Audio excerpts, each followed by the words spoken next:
నమస్కారం. దూదేకుల కాశీం, మాది నంద్యాల జిల్లా కానాల గ్రామము. మా రాజశేఖర రెడ్డి గారు పౌరాల గుట్టల కాడ హెలికాప్టర్తో చనిపోవడంతో చాలా బాధగా ఉండి చాలా 3-4 రోజులు ఎతకలాడున్నాము.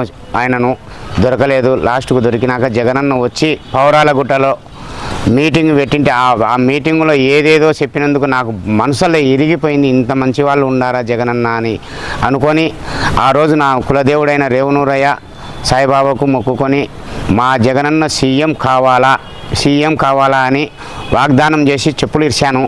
ఆ రోజు నుంచి ఇంతవరకు నిన్న నంద్యాలకు వచ్చినప్పుడు మా శిల్పా రవిచంద్ర కిషోర్ రెడ్డి గారు అన్నగారు స్వయాన స్టేజ్ దగ్గరికి తోలకపోయి నన్ను కల్పించే ఆప్యాయంగా ప్రేమగా ఫోటో దింపించినాడు. అది చాలా సంతోషము. ఇంత ఆయనను చూసి ఆ వెంకటేశ్వర స్వామి రేవనూరు అయినా చూడలేను కానీ అంత ఆనందం, అంత బాధ లోపల ఉండేదల్లా వచ్చింది. ఆ కళ్ళల్లో అంత ఇదైంది నాకు ఏడుపు. ఆ ఏడుపు తట్టుకోలేకుండా ప్లస్ అట్ట ఆనందం తట్టుకోలేకపోయినాను. చాలా రుణపడి ఉన్నాను శిల్పారవన్నకు, జగనన్న కోసం ఎంతవరకైనా ఉన్నామా, ఇంత అభిమానం ఉంది అని ఆ గుండెలలోని బాధ సంతోషం రెండు కలిసి వచ్చే తాలూకా ఆనందం తట్టుకోలేకపోయినాను. అందుకు ఈరోజు జగనన్న పుణ్యాన రవన్న తోలుకపోయి చెప్పులు వేయించినాడు. చాలా సంతోషంగా ఉంది.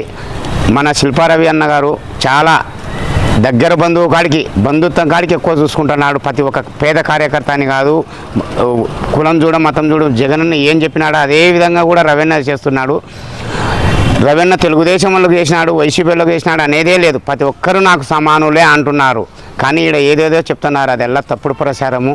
రవణ గుండెలలో పెట్టుకొని చూస్తున్నాడు ప్రతి వాళ్ళను.